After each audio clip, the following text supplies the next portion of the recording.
All right, guys, we're going to rock and roll on the program here shortly. Viewers and listeners, take a look at the screen for today's headlines.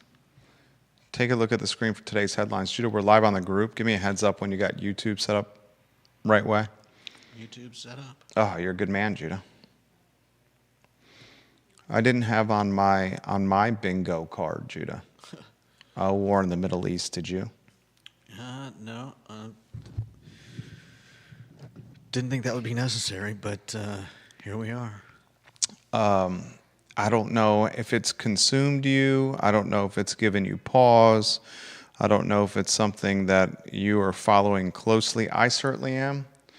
I'm going to do my best to localize to Virginia, to Central Virginia, and to the Charlottesville area, the geopolitical tension, understatement of the year, in Iran. I by no means profess to be any kind of global pundit, but I certainly feel confident that I'm able to offer commentary on Charlottesville and Albemarle and UVA in Central Virginia. So I'm going to do my best to try to localize some of the headlines we're seeing that have kept some of us up at night.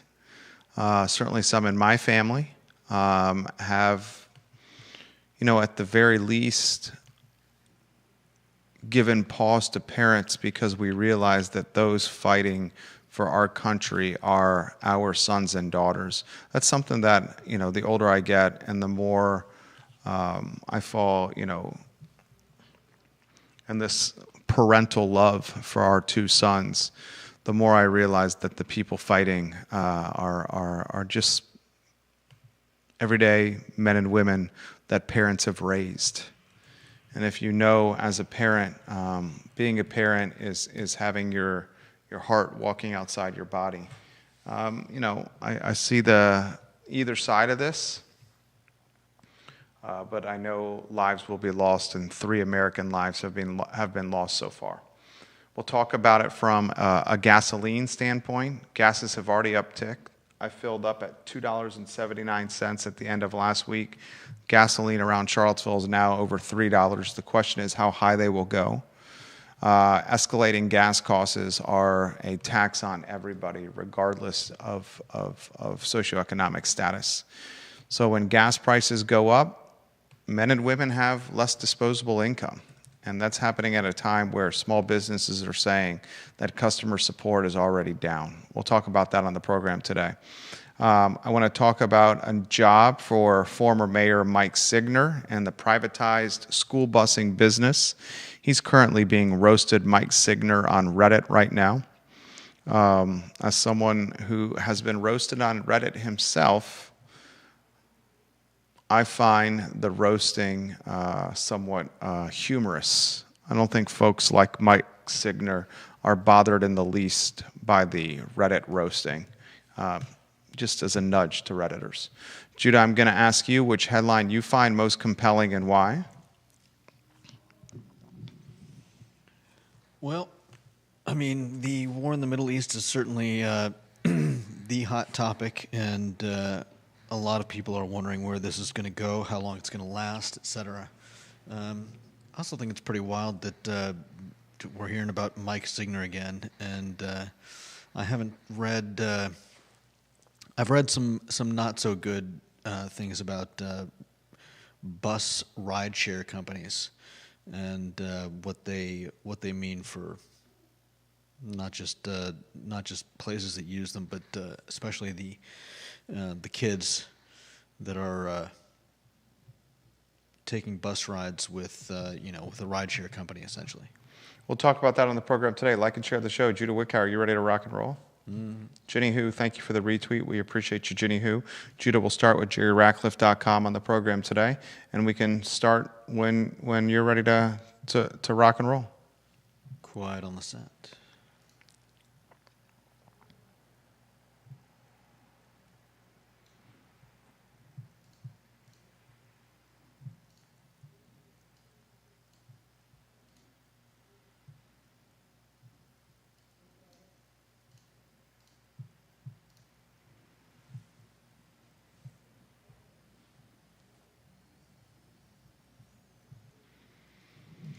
Welcome to the I Love CVille show, guys. My name is Jerry Miller, and thank you kindly for joining us. We are live in downtown Charlottesville in our studio just a couple of miles away from the John Paul Jones Arena, from the grounds of Thomas Jefferson's University, and from, folks, the heartbeat of everything Central Virginia.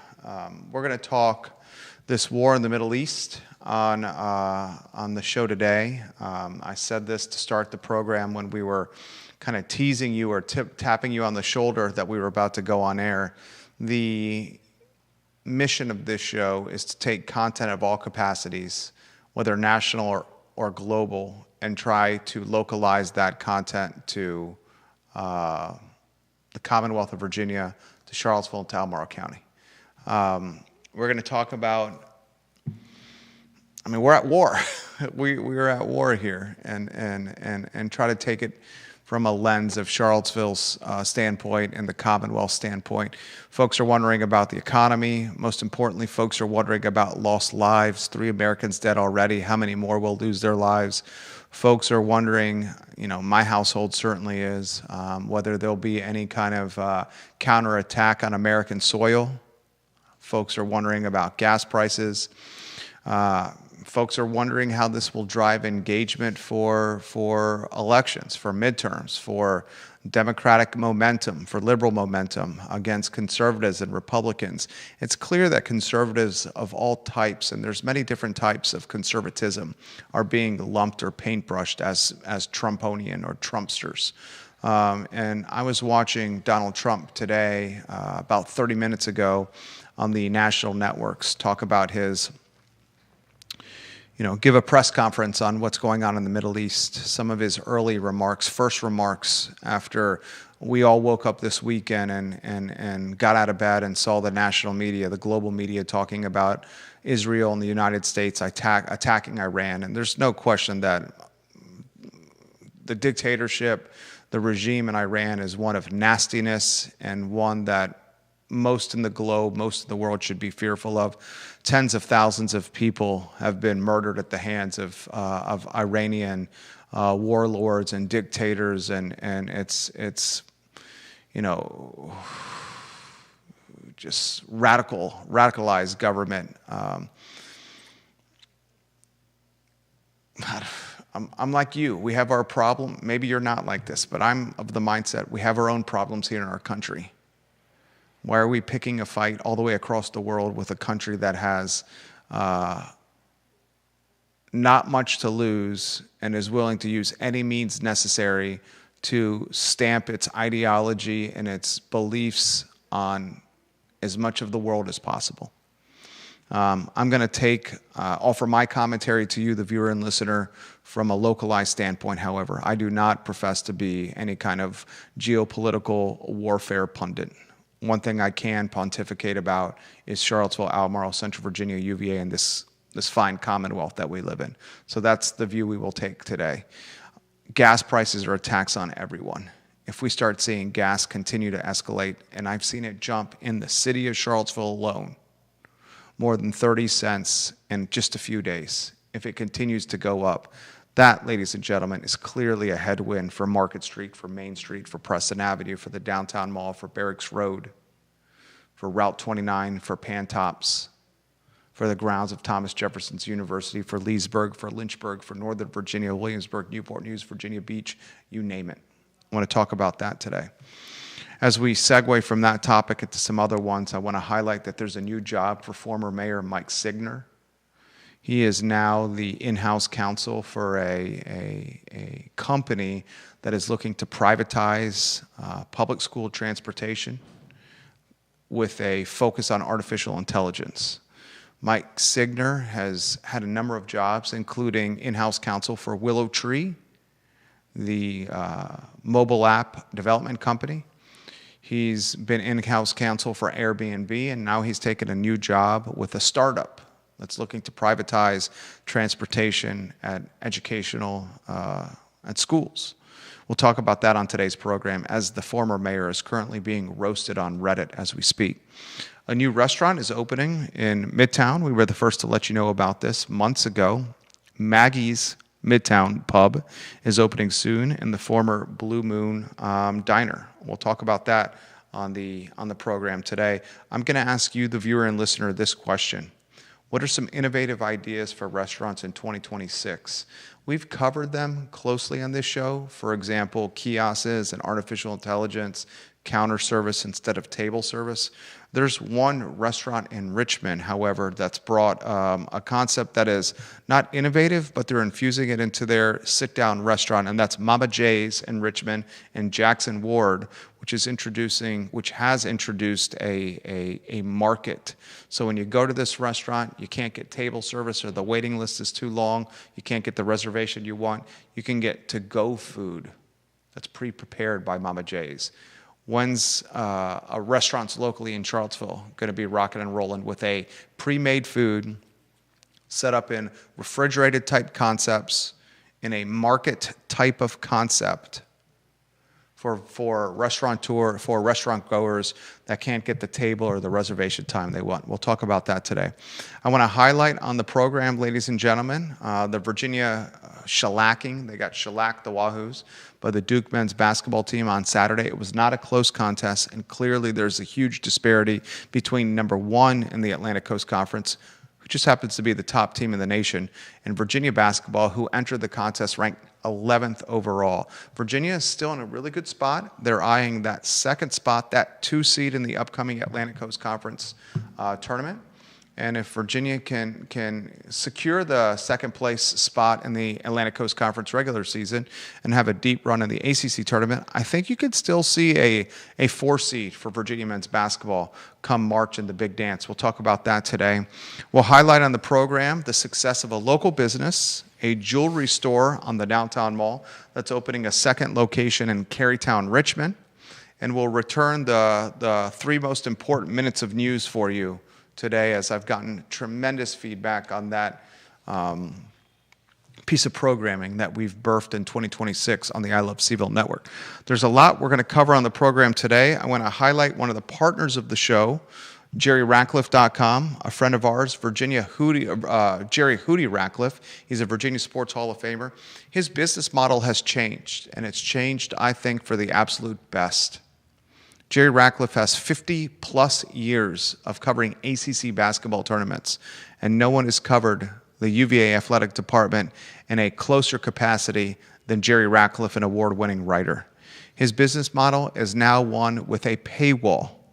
Readers, viewers, and listeners, for the most exclusive content, the best award-winning content, will need to subscribe to JerryRatcliffe.com. This revenue through the subscriber model will drive even more innovative technology, more innovative content, more prolific content through JerryRatcliffe.com.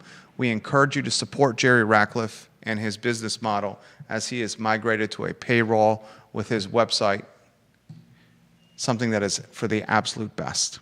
Judah Wickhauer, if we can go to the studio camera, I'm going to welcome you to the program and ask you what are some of the most intriguing comments, storylines, and ideas that you want to follow. There's a candidate running against John McGuire as a Republican, a real estate agent, a realtor from Louisa County, who's jumped in the congressional race against the incumbent John McGuire, who is embattled.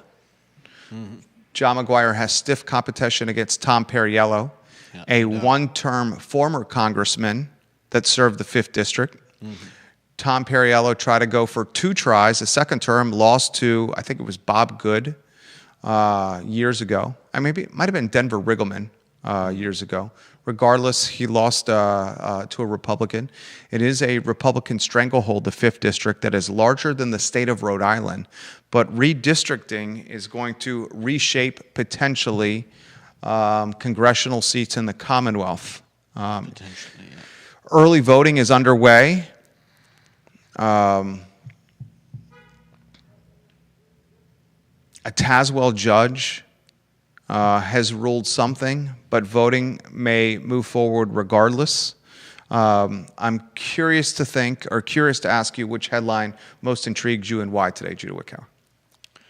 Well, I'm certainly interested in the the Middle East war. I'm hoping that it's not an actual war. I'm hoping that the actions that are taken are done with the express purpose of getting out of there as quickly as possible. I don't think anybody wants an extended war. Certainly, nobody wants another Iraq. Spending years in a war that we definitely do not need to be a part of. So I hope that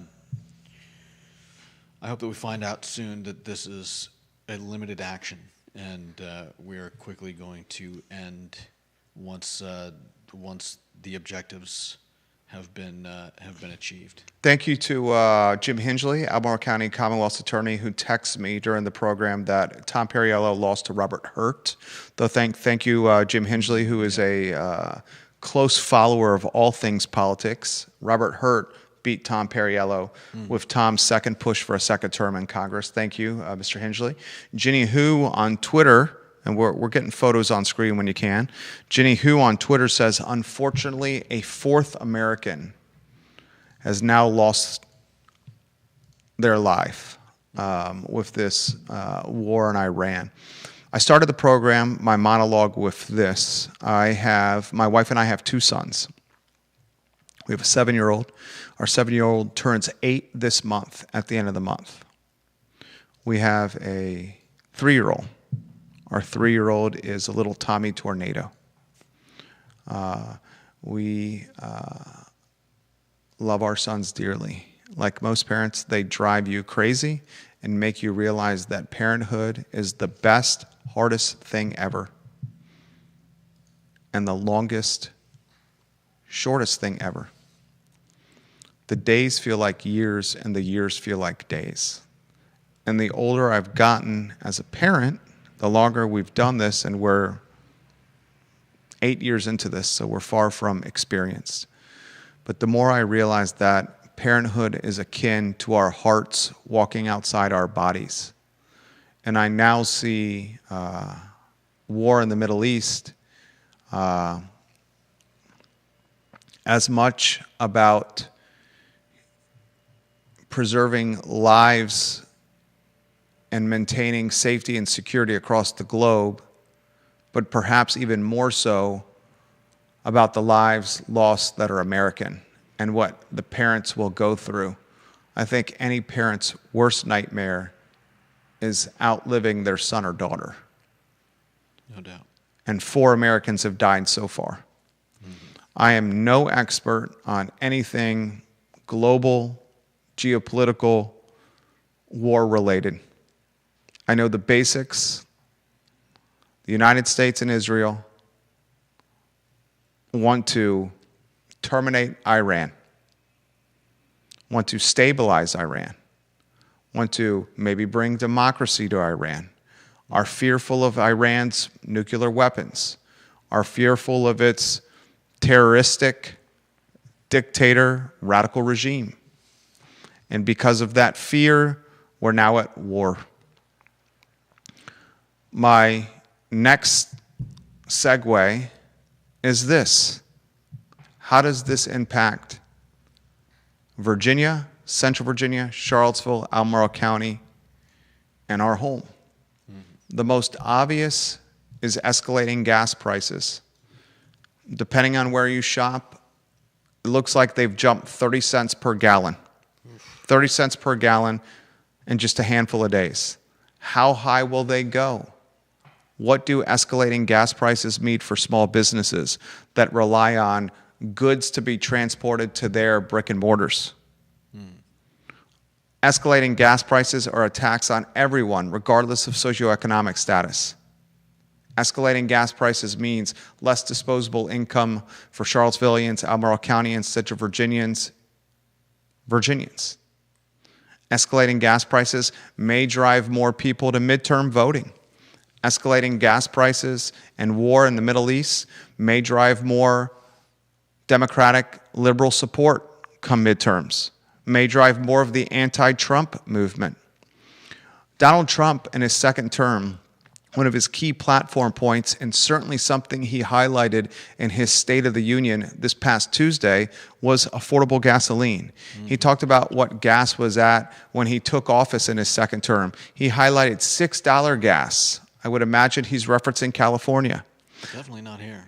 Then he segued into gasoline that he'd seen in the Midwest recently that had gas prices in the low ones, $1 per gallon. Talked about that in the State of the Union. Not even a week later, we're seeing fuel costs escalate.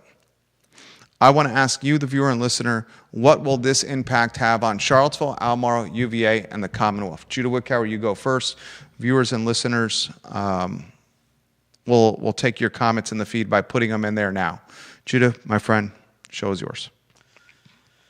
I've been to the gas station today. I'm curious to watch how the how the price fluctuates.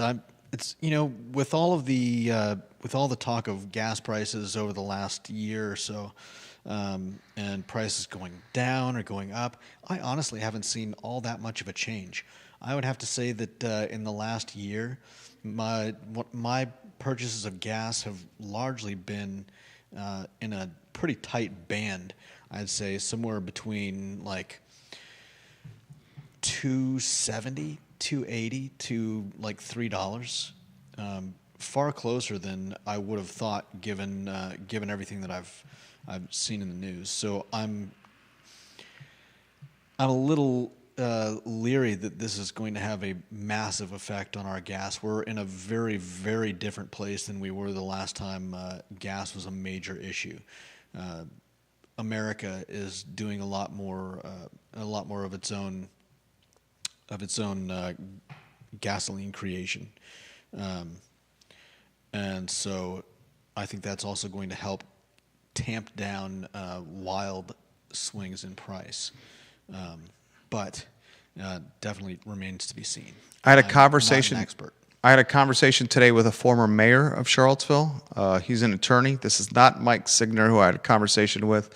I'm talking a former mayor of Charlottesville, an attorney that was one of a handful of people that helped make the downtown mall pedestrian. Frankly, I'll just cut to the chase. It was David Toscano. Great conversation with David Toscano, albeit brief this morning. Have a lot of respect for David Toscano. It was always great to see him. Just outside of his office on the downtown mall, we chatted. Elliot Harding was there as well, another talented attorney. He was of the mindset this morning that a deal has been brokered by the Trump administration to source oil and its byproduct gasoline from somewhere else to make sure the price of a barrel of oil or a gallon of gas doesn't get out of control. He says he's under the impression that there's no way that a Trump administration would go to a war in the Middle East without a hedge of gas getting out of control or keeping it from getting it too expensive for Americans to manage. Yeah. You talk about so many headwinds with the American economy so far in 2026, 2025. You got tariffs. Yeah. You got the Supreme Court and their stance on tariffs. You got Ukraine and Russia still. Yeah. You have now this war in the Middle East, and still stock markets, stocks and equities are at all-time high. You got the battle with Jerome Powell and the Federal Reserve on interest rates. I mean, all these are obvious, palpable, and tangible headwinds on the American economy. Yeah, I don't think we're going to be seeing that rate cut. I wouldn't expect a rate cut, as the word inflation is certainly going to creep back into the economic lexicon. But the American economy in his second administration, Trump's, has appeared to be almost as if they were the Teflon Don, protected and preserved and persevering. Another headwind clearly is what's happening now. How does Charlottesville respond to that? How does this impact disposable income for us that so many of us are just trying to pay their bills, trying to pay their mortgage, trying to pay their rent, still getting ramped and hammered and ravaged at the grocery store And the pump. How about the Dominion electric bill? Mm-hmm. Utilities, education, daycare, babysitting. I read a story today sent to me by Conan Owen, and it was on the restaurant industry. and how margins are the thinnest ever for the restaurant industry now than perhaps ever before, save the Great Depression. Okay? Do we make an argument now that headwinds for restaurants today in 2026 are just as significant as the challenges they face at the onset of the pandemic? At the onset of the pandemic, the restaurant industry was given PPP money and COVID loans and a life vest and a raft to float or try to navigate tumultuous waters. That PP money, that free money, that cheap money, that no interest or deferred loan payments, remember this, viewers and listeners? That's not existing now. This article I read that was sent to me by Conan Owen included the challenges that come with tip culture today. The expectation with restaurants is a 20% tip regardless of service now. The expectations with restaurants when you're picking food up for takeout is a 20% tip on the bill. Delivery, a 20% tip on the bill. And to add on to that, I recently saw a tip that included the $8 delivery fee when you were doing the calculation on their tip. Whatever program it was that we were ordering from. When you look at the rundown, and then the receipt, you can click on how much of a tip you want to leave, and I'm going through and I'm like, okay, wait a minute, an $8 tip on a $30 meal seems a bit off, and of course I did the math myself, and I was like, oh, they're adding in the $8 delivery fee, and calculating the tip on top of that. I was like, that's not right. You get $100 worth of food in Charlottesville or $100 worth of food at a restaurant in Northern Virginia or Richmond or Southwestern Virginia. Let's just take Charlottesville because I know what the meals tax and the meals tax situation is with Charlottesville City. Each jurisdiction has a different meals tax rate. Take Charlottesville, Virginia. You go out to dinner. $100 worth of food. Your tax on that $100 worth of food is 12.3%. That takes your $100 worth of food to what? $112.30. Mm-hmm.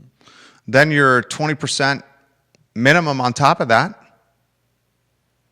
Your $100 worth of food, you're talking about some tip on the tax, some tip without the tax. Yeah. If you're tipping without the tax, just for the sake of easy math, that's $20. Yeah. That takes you to $132.50. Mm-hmm. That means $100 worth of food in Charlottesville. Your final bill is $132.50. And this tip culture article that Conan sent me clearly is showing with a restaurant owner doing the mechanics of her business model that on a lot of times wait staff is making more money than the owner. Virginians, Californians, Americans, whoever you may be, are pushing for this $20 to $25 an hour minimum for servers and staffers. The restaurant owner is saying, you want $20 or $25 minimum for servers, for staff at our restaurant? Then expect to have $18, $19, and $20 grilled cheese sandwiches. Which we already have in some places. So I ask you this question. Gasoline prices potentially going up, and who knows what's going to happen. I've seen them jump 30 cents from Friday morning to today. They've jumped 30 cents per gallon. What does less money in people's pockets mean to the communities that we love? You know what is for everyone. An unfortunate circumstance is the charm and the nostalgia of Main Street being eroded away by geopolitical tension in the Middle East. The businesses that will gain more market share with consumers having less disposable income are the big box brands. Yeah. We saw that during COVID. The pandemic, momentum for the Walmarts and the Amazons and the Targets of the world. Huge momentum. Huge stalling or slowing for the small businesses we love to support. Mm-hmm. Comments are coming in quickly. Jason Howard's watching the program. Philip Dow's watching the program. Philip Dow's photo on screen. We've dubbed him the mayor of Scottsville. What's scary? There are a lot of Iranian sleeper cells in the United States of America. Think of what the open borders did to cause this. I am absolutely concerned with strikes on American soil. You're seeing the counter strikes on U.S. military bases in the Middle East. Yeah. I am absolutely concerned with counter strikes on American soil. And not even just the Middle East. I believe there was one in India. Vanessa Parkhill's watching the program. Her photo on screen. Some people are of the mindset that it's better to take the fight to the other side than to have it to come here. I understand the rationale. I just wish no one had to fight at all. I am old enough to remember when Iran took American hostages. Vanessa Parkhill, we value your opinion here. We embrace it. We love to showcase it. You make the program better. And I guarantee you Vanessa Parkhill has thought about the 4 Americans who have died so far as in the lens of a mom, of 2 wonderful children, including my son, I know, and Lee Parkhill, who's a fantastic human. Georgia Gilmer is a little bit of semantics here from Georgia Gilmer. I've yet to see that the U.S. has declared war on Iran. I have seen language that says major combat operations. So is it considered an official war or coordinated attack? Ginny Hu says only Congress can declare war. This is being done under the War Powers Act granted to the president by Congress. Georgia Gilmer, so no one should be using the term war at this time. Respectfully, ladies, I push back, and I value both your opinion, Georgia Gilmer, and of course your opinion, Ginny Hu.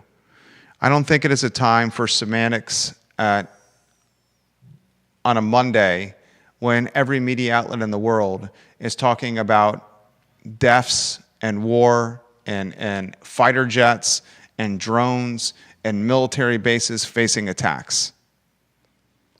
4 Americans are dead today that were not dead on Friday.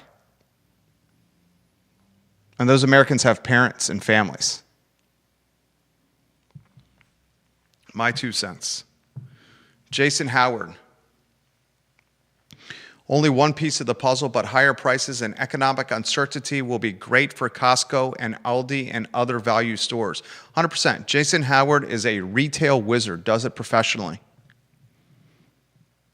Someone like a Costco that makes their money on their membership model and not on margin on the SKUs they sell, the retail units that they sell on shelves. Huge tailwinds for Costco. Huge. How about Amazon? Mm-hmm. Gas gets expensive. I don't want to drive somewhere to buy stuff. Have it shipped to me. Yeah. Target, Walmart. That's why you have to support businesses like Charlottesville Sanitary Supply. Online at charlottesvillesanitarysupply.com. Sister company, Charlottesville Swimming Pool Company, online at charlottesvilleswimmingpoolcompany.com. The Vermillions who own this company are 5 generations strong in Albemarle County, and they've owned and operated their business, Charlottesville Sanitary Supply, for 3 family generations. They have an online website, Charlottesville Sanitary Supply, charlottesvillesanitarysupply.com, where you can buy goods and have them delivered to your doorstep for free, oftentimes the same day, at price points that beat the big box brands. Anything vacuum related, anything vacuum repair, cleaning supplies, sanitary supplies, Bona wood flooring, the Bona product, anything swimming pool construction, above ground, in ground, pool covers, pool robots, water testing and cleaning. It's John Vermillion and Andrew Vermillion, and only the Vermillions. Judah Wickower, comments continue to come in. What's on your mind, my friend? Well, I've got this handy Wawa app, and they've gone up about what looks like about 10 cents since the last time I purchased gas there. So it's it could be a lot worse. We're still in the early stages. If I had to put an over-under of 50 cents increase by the end of the week, where would your bet be?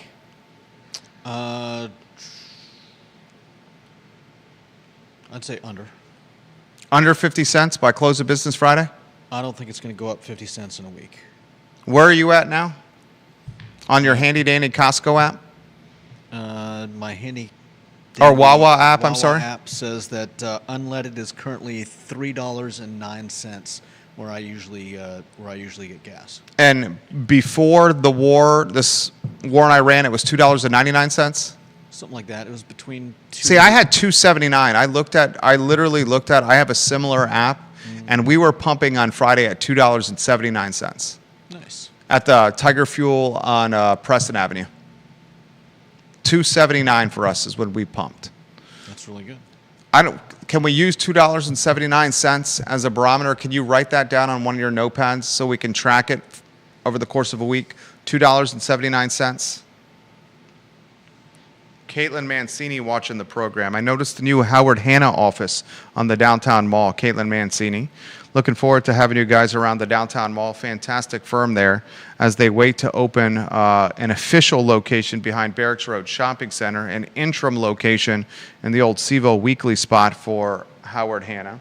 Comments continue to come in, and they're coming in quickly. John Blair's photo on screen.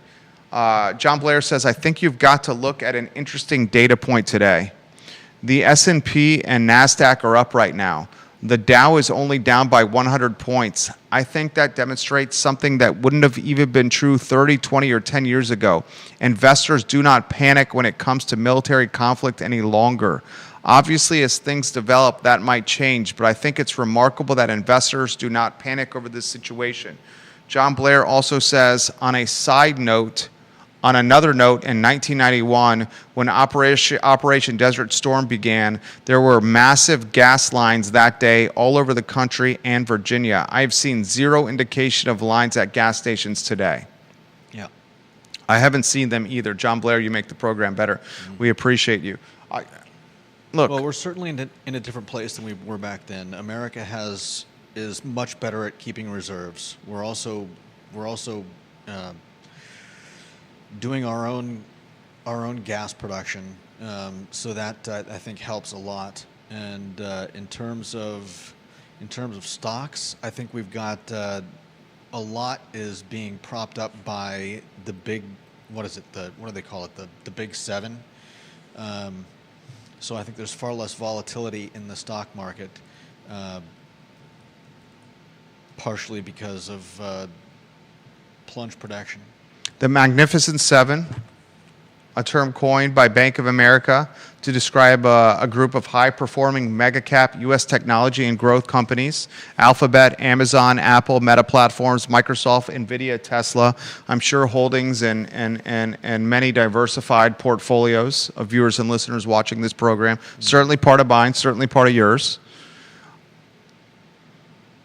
The headwinds, I talked about this in the beginning of the show. I mean, he's months into a second term. You have Ukraine, Russia. Mm-hmm. You have tariffs. You have a tariff war with China, where they were basically locking each other out, threatening tariffs with a bunch of other countries, including bordering Canada. You have Supreme Court fighting tariffs, ruling on tariffs, Trump going toe-to-toe with SCOTUS. Mm-hmm. You got all this disgusting and gross and disheartening Epstein files linking so many power players in our country and globally to a pedophile, whether dead or alive. Mm-hmm. I mean, you got Israel, U.S. against Iran, and a war that's on the cusp. I'm still using the term war. You got PAL and inflation and interest rates that won't go away. Going to be very hard to cut rates with the... And you're still at all-time highs. Yeah. And you're still knocking at the door of all-time highs. On the day, the first business day of whatever we're calling this in Iran. I think that should give most people pause. I think it certainly gives the folks that are not deeply invested in stocks and equities pause. because the folks not deeply invested in stocks and equities that are Americans are like, what's going on here? Because it's clear the rich are just getting richer. Well, the majority of Americans are not.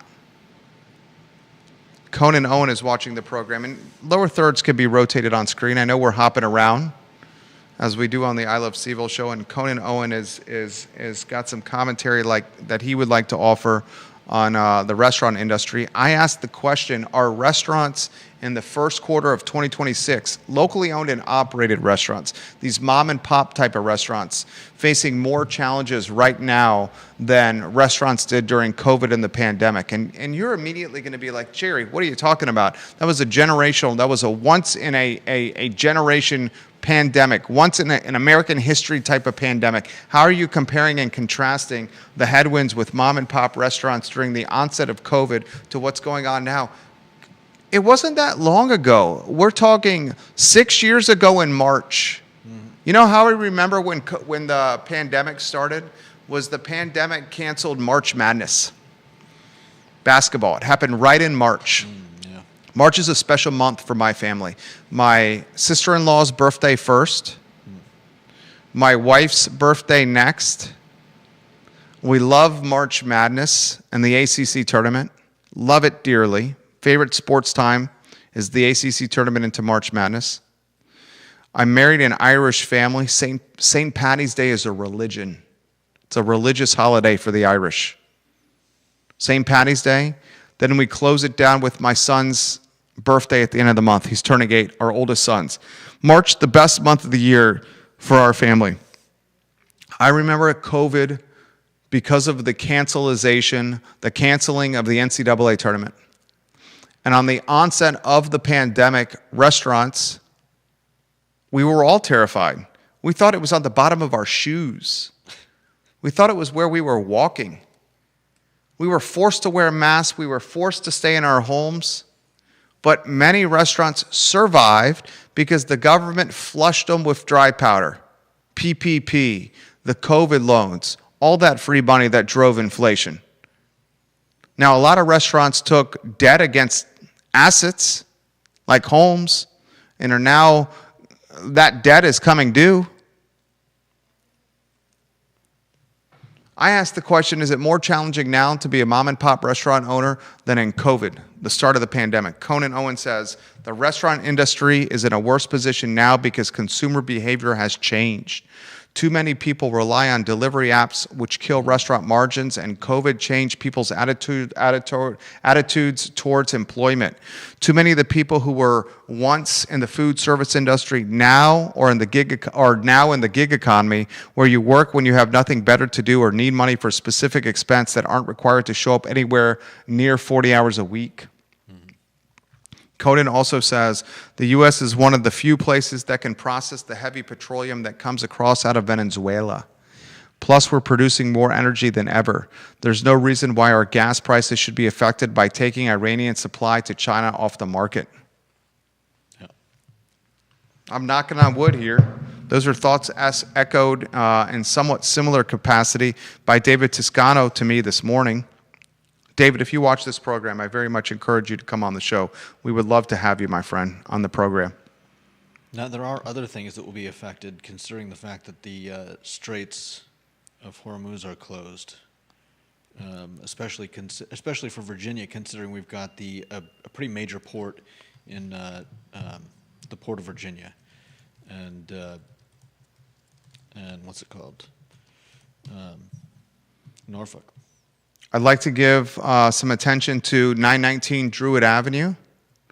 The team at 919 Druid Avenue now has an active listing. Katie Mullins is the realtor for this Belmont cottage, which is absolutely a fantastic listing. 4 bedrooms, 3.5 bathrooms, 2,197 square feet. You can walk to anything downtown Belmont. And it's got an income-producing basement apartment that will help offset any overhead tied to the listing, tied to the home you buy. 919 Druid Avenue, $699,000 asking price. Now, this is an $800,000 home in a couple of years. Mark it down. Katie Mullins and her team will join us on the I Love CVille show. Is it Wednesday, Judah? I believe so. Wednesday for Katie, Ben, and Chris. The Druin Avenue team will talk all things real estate. Chris Coyner, the owner of Decim Design Build, Ben Mullins, the owner of Blenheim Builders, and Katie Mullins, the owner of Blenheim Realty Group, will join us on set on Wednesday to talk all things economy and real estate. Judah Wickhauer, next headline, what should we cover? Next up, we could talk about former Mayor Signer. Mike Signer's got a new job.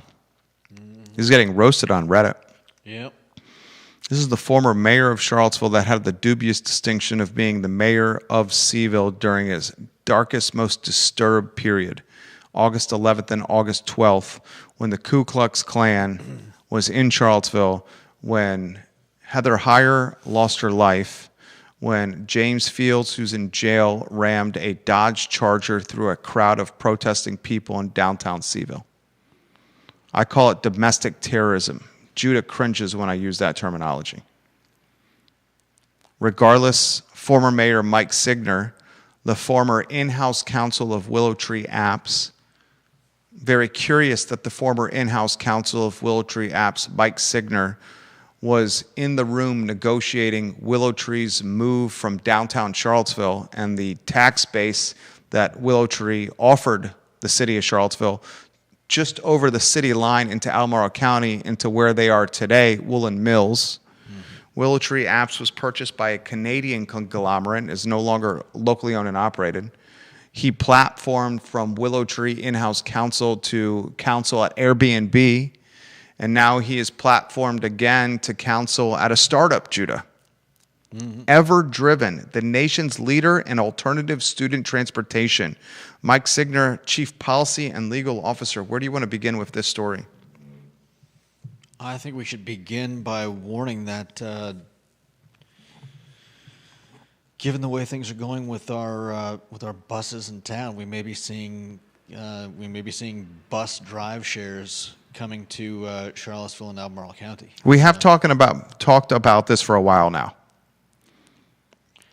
Have we talked about exactly like this? Go ahead. So this is essentially, from what I've been reading, this is almost like calling someone from like Uber or DoorDash to come drive your kids to school, which seems pretty scary. If you're a parent whose kids regularly ride the buses. You've got people that are not regulars. They're not your kid's regular school driver, so they're less invested in your child. They are oftentimes cycled throughout the week, so your kids are not seeing the same driver day after day. This is especially impactful for kids with learning disabilities, with autism, who for them a regular face, a face that they know is a very big part of like a normalized school day. Then you have the fact that some of these people might actually be delivering for something like DoorDash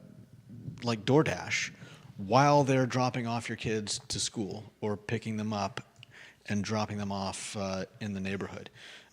So all of that, on top of the fact that there's less accountability because these people are not working for the schools. They're working for whatever company is being paid for.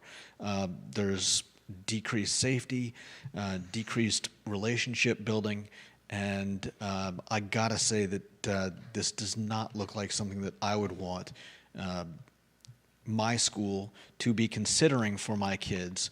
I would rather have them, and oftentimes what's even worse is that oftentimes they end up spending even more on these ride shares than they would hiring good people to drive the school buses that the school owns. Here's the challenge and why you're seeing the privatization of school transportation. As school systems, specifically public school systems, drop in enrollment, their funding is lowered. Enrollment determines funding. As school systems, public specifically, unionize and utilize collective bargaining, teachers, support staff, janitorial, cafeteria workers, you name it, earn more money. And I'm all for teachers and support staff making more money. All for it. As buildings, public school systems specifically, continue to age, and boy, oh boy, a lot of these buildings in public school systems are getting long in the tooth.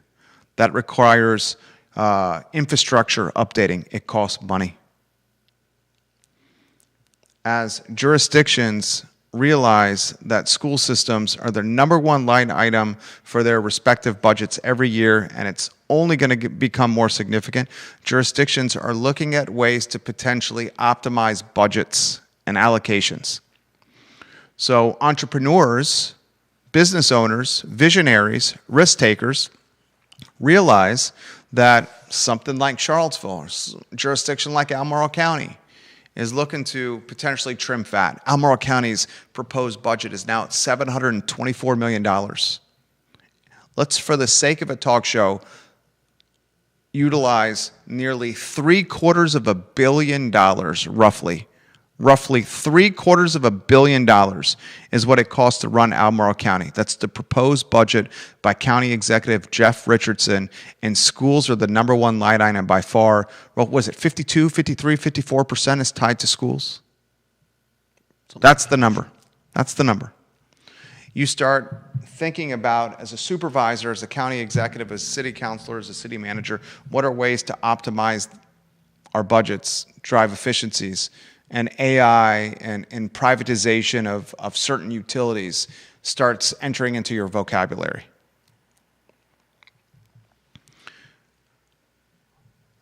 I see nothing but downside with this.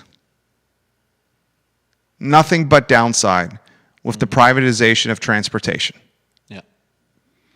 I see, as Judah eloquently pointed out, a loss of human connection, a loss of a familiar face, a loss of accountability. Mm-hmm. I see, as Judah pointed out, concern from parents. I just was sent a message, I'm not going to say from whom. It's a screenshot of an email that was sent at 1 p.m. today. And this is disturbing and disgusting.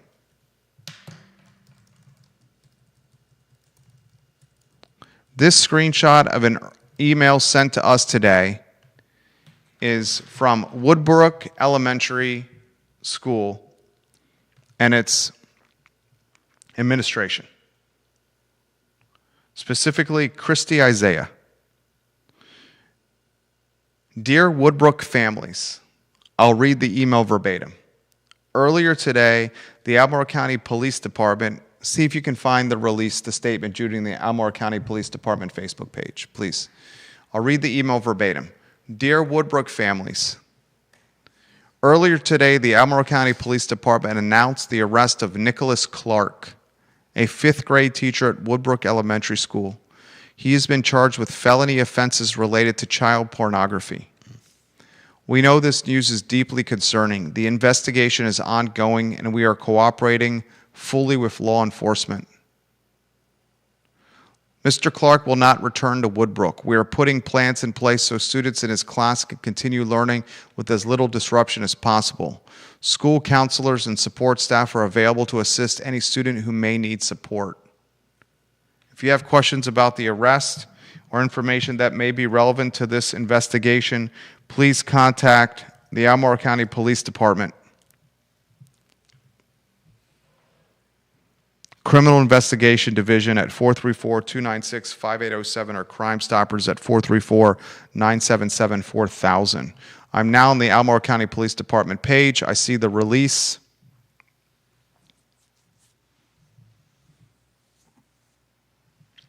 I had a conversation with a friend of mine, two guys,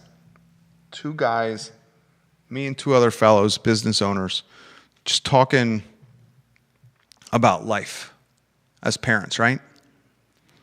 One of them, I'm not going to say who, made this comment to me. It's resonated with me since Thursday. This is a father of a young son and a young daughter. You know what he said to me and our other friend? He said, I'll just be straightforward. I don't trust other men with my kids.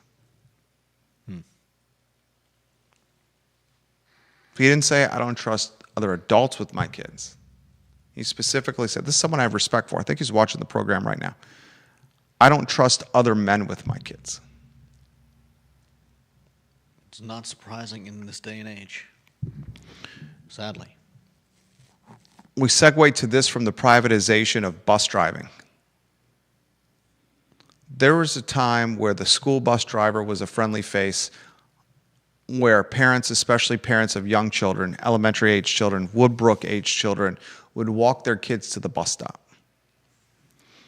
Their kids would have their little backpacks, their thermos in the sleeve of their backpack, and they'd wait for this big yellow submarine to pull up to a bus stop, to pull the lever for the red sign to come out, to stop traffic on either side, as your heart that's walking outside of your body got on and off the bus.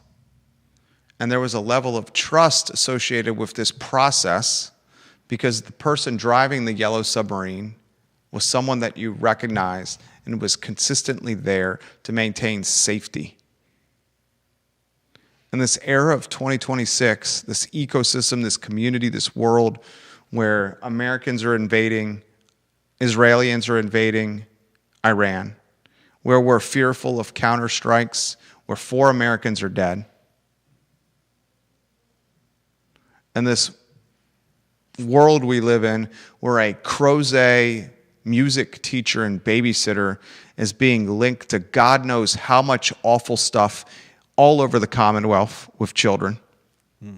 And now a Woodbrook 5th grade teacher, having that trusted face behind the yellow submarine, someone that's consistently been there for generations, is a level of trust that's hugely important. No doubt. And that's the point you made, the shuffling of faces. Who's going to be the driver? Who's the accountability? And while I don't think Mike Signer should be roasted on Reddit, I think Mike Signer did some things wrong during A11 and A12. I think it was curious, maybe questionable, that a Charlottesville city councilor was negotiating the displacement or the moving of one of the city's largest employers to Albemarle County. That really impacted downtown Charlottesville. I don't think there's anything wrong with Mike Signer job hopping. I don't think there's anything wrong in a short period of time, less than 10 years? He's gone from Willow Tree to Airbnb to this company. Good for him. Props to him. We're entitled to do that. Yep. I do want to be cautious about privatizing public school and private school and student busing, though. No doubt. But I'm also mindful that an entrepreneur sees a gap in the market because they realize that schooling has become so expensive and eventually they're going to have to cut costs in ways. This is not necessarily a cut in cost, though. Explain how this is any different. How this is any different. I'll throw this to you. How is this any different than a robo-taxi? Than my parents getting into a taxi in Los Angeles or San Francisco when they visit my brother who lives in California and they want to get back to my brother's house and they get into a car that has no driver. How is it different? Yeah. How is artificial intelligence and technology with transportation any different with school busing as it is taxiing people? We now trust driverless vehicles to drive families around Los Angeles gridlock. Are we not soon going to trust, for the sake of a talk show and to play devil's advocate with what I think you're going to say, the same technology and artificial intelligence to bus children around Charlottesville gridlock? Well, A, no, and B, this is not cyberbusing Yet, yet. you don't think that's where this is going? You know that this is where it's going. The key line item of expense with any business that is looking to be replaced, some would say replaced, substituted, maybe others would use the word cannibalize, is human labor and the money associated with compensating people. Yeah. The line item that is most expensive that can be managed and controlled with school bus transportation is, can you replace the labor? The fuel's going to be the cost. It's always going to be the cost. The wear and tear in the vehicle is always going to be the cost. Yeah. Wear and tear on the roads is always going to be the cost. It's the labor. This is the first stage to robo-taxing school buses. Okay. You disagree? Not necessarily, but we're not there yet. So Yet. it's kind of, I mean, this is a very much a different proposition than robo-taxiing kids around. And I don't know how trustworthy I would be of that, whether or not your family is taking a robo-taxi in Los Angeles or wherever else. Just because it works most of the time doesn't necessarily mean I would want that in a school bus anytime soon. Can't you say the same thing about human drivers? Certainly. It works most of the time. That's why a lot of people see this as a bad idea, because some gig economy driver who is picking up a job to drive your kids once every once This a isn't a gig economy driver. week. How do you know? Because the legal liability associated with having humans that are lacking a CDL driving around kids is a lawsuit. So the comment that Conan referenced that you're utilizing in this argument, a gig economy driver, does not apply to school bus driving. Okay, well, I read about it in the article that I was reading This scenario is secure the account, then optimize margins with the account. And optimizing margins with the account, if you're ever driven, the nation's leader in alternative student transportation, ever driven, which delivers modern student-centered transportation that's safe, consistent, and built that for those who need it. Ever driven, that utilizes artificial intelligence and technology to get kids to and from school, is one that will eventually replace humans. My 2 cents. I think deep down you agree that's where it's headed. Oh, I'm sure somebody will push for something like that sooner rather than later, but How about the people that say, oh, good, we don't want humans with bad intentions around our kids?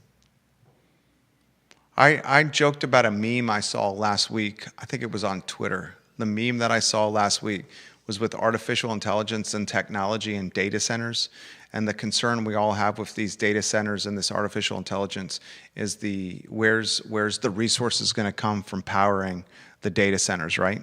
We're losing our water. Where are these resources going to come from powering the data centers? And the meme that I saw that's resonated with me, I'm talking about it for a second time in about a week on the I Love CVille show, is all the humans that are going to lose their job because of artificial intelligence. And we're talking blue collar and white collar humans, entry level, mid level, you name it, that are going to lose their job, are going to reimagine themselves professionally as the hamster on the hamster wheel, but they're going to be riding a stationary bike in big rooms lined up in rows by the hundreds. And they're going to be riding this stationary bike as fast as possible to produce kinetic energy. And that energy that the humans are going to produce from these stationary bikes are going to be used to power the data centers and the artificial intelligence that basically end the lives of humans professionally. my favorite take from that is that we'll all be swole and Oh, you're going to be in the best shape you've ever been in your life. and we'll all have purpose. You're just going to do it with a chapped ass on a stationary bike for 50 hours a week, powering the data centers to drive the energy to equip the artificial intelligence to evolve and to become ubiquitous and prolific. A small price to pay to power our AI overlords. But we will have six packs for sure. No doubt. And our cores will be stronger than ever. Heck yeah. Comments coming in quicker than I can America. keep up. This is from Handsome Hank Martin.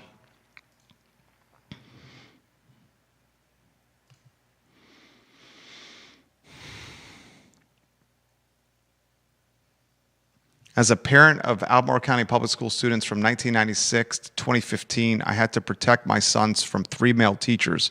My warnings went unheeded until years later with someone else's children. How much money goes to under-the-table settlements for nefarious teachers? Barbara Becker Tilley's photo on screen. I did not trust many men with my kids. That was 15 years ago. I cannot imagine the era now. Imagine an era where millennials and younger. What's the millennial? What's the generational? Do you have the generational graphic we can put on screen? Yep. There it is. The millennial is 1980 to start. Millennials is 81 to 96. Let's call them millennials and younger. 1981 to when? 96? You're talking about younger than millennials, then you're talking about Gen X. Okay, so it goes millennials, then the younger one is Gen X. Gen X is 65 to 80. No, that's older. What's 19 younger than millennials? Oh, you want really young. It goes millennials, then what, Judah? Generation Z. Then Gen Z, then Gen Alpha. Yeah. And Gen Alpha is when? Early 2010s to mid 2020s. Okay, imagine millennials, Gen Z, and Gen Alpha growing up in a world where technology is so ubiquitous, so readily available, so free and so approachable that they've immersed themselves in all sorts of pornography possible. At a fingertip accessible, the pornography. At a fingertip accessible, in the palm of your hands, the goggles you're wearing, the hologram you're watching, the 3D world you live in. And it's so accessible and so approachable and so readily available that you're able to watch and experience it at any time you want, as long as you want, however many days you want. What kind of impact is that having on people, their psyche, their outlook, their dopamine, their brains, how they look at other people, how they look at other children, how they look at anybody in the world? The sexification of society. That's why I'm so fearful of anyone we don't know with our children, especially men. Especially men. Charlottesville police just did a phenomenal job of arresting a human, a mentally unstable. Was it second time this man was arrested for indecent liberties with children? Yeah, you asked if I would go to Facebook, and here's the information release on him. Not a whole lot in here, but they arrested a man on Monday, March 2nd, today, for... This is the Woodbrook teacher. I'm talking last week, the Charlottesville Police Department. Week. Last week, the Charlottesville Police arrested somebody for a second time for indecent liberties with a kid.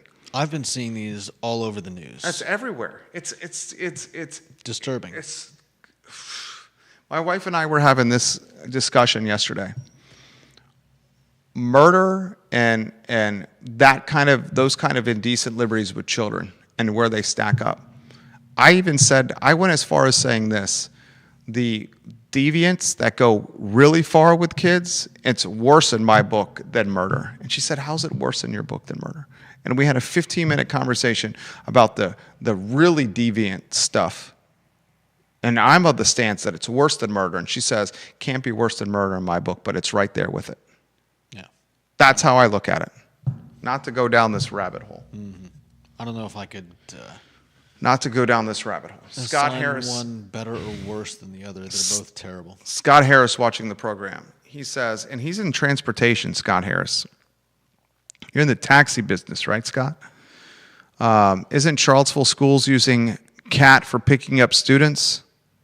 I extended an arm of trust with my UVA students and parents, but hear many shady situations if it was rideshare. And he's the owner of Reliable Rides. And he says Charlottesville schools are currently using CAT to pick up students, Charlottesville Albemarle Transit. I mean, you guys, you need to make this make sense, okay? You can't, the city of Charlottesville cannot pay bus drivers $50,000 or $60,000 a year to drive around buses that are completely empty. I don't buy that, especially with the. What do you not buy? Especially with the information that we heard recently that what was it for every dollar spent on students, we're spending what was it, $1.69 on administrators at schools. It seems like an incredible imbalance of where you're choosing to allocate your funds, and if you're spending that much money on more and more and more administrators rather than fixing your bus driver problem, it seems like a far larger issue with the schools than just not having enough bus drivers. Because come on, how many of those administrators' salaries, how many bus drivers would those new administrator salaries pay for?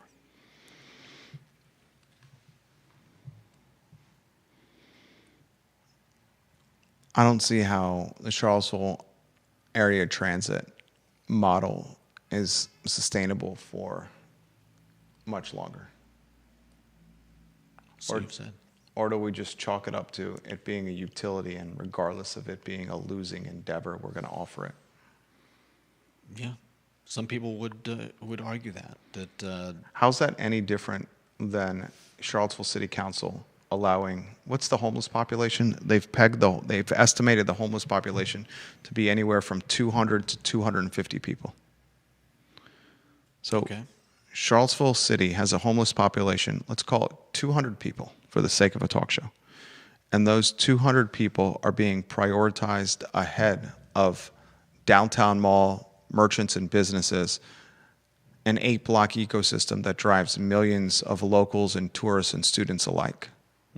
200 people that are homeless are prioritized over 8 blocks that drive millions of students, tourists, and locals alike. It's even less than that, sadly, because I would argue that it's doubtful those 200 are ever all in the downtown mall together, and I'm sure that there are some that never come to the downtown mall. Yet policy is positioned supportive of those roughly 200 over the businesses that are saying, you're killing us.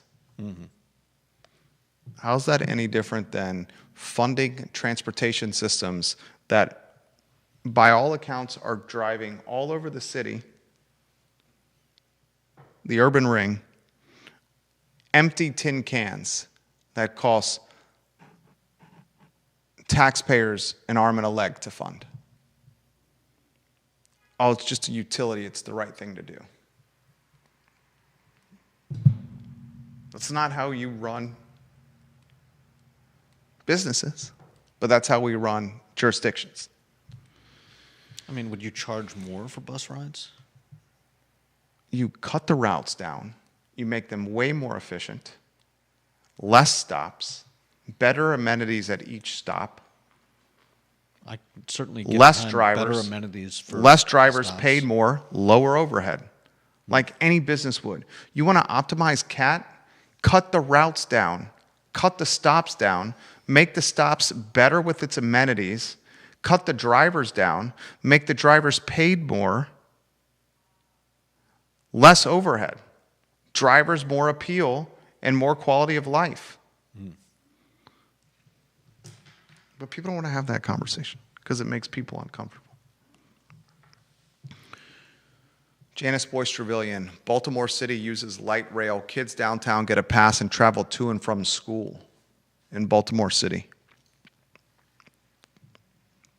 Appreciate you, Janice Boyce Trevelyan. All right, it's 1:50. We got some other things we got to bang out today on the program. I'd like to give some attention to Stanley Martin Holmes. Stanley Martin Homes is a partner of the show. Stanley Martin, folks, is building homes that you can trust. Stanley Martin is dedicated to building homes that cater to each person's unique needs and lifestyles. High-quality single-family homes, townhomes, and condominiums designed and constructed with innovative techniques that ensure exceptional efficiency and aesthetic appeal. Stanley Martin Homes. Thank you for partnering the program. We'll get to the Charlottesville business that's expanded to Carytown. That Charlottesville business that's expanded to Carytown is Tilla Accessories, which is located on the downtown mall. Tilla Accessories has expanded to Carytown, its second location. Owner Ayla Olson said she was drawn to Richmond as a second location because a lot of Tilla Accessories customers in downtown Charlottesville came from the Richmond area. Tilla Accessories is expanding into the former Schwarzschild space in beloved Carytown at 3144 West Cary Street. Congratulations to Ayla Olson, who's opening a second location. She's estimating costs to be $40,000 to $50,000 in renovations before the new location will open. All right, that's it for the show. We went 80 minutes straight today. We even talked about the basketball game. UVA's lost to Duke. Still a great spot for UVA. Tomorrow, Jerry Ratcliffe is in the house, and the Jerry and Jerry show at 10:15 a.m. We encourage you to watch that program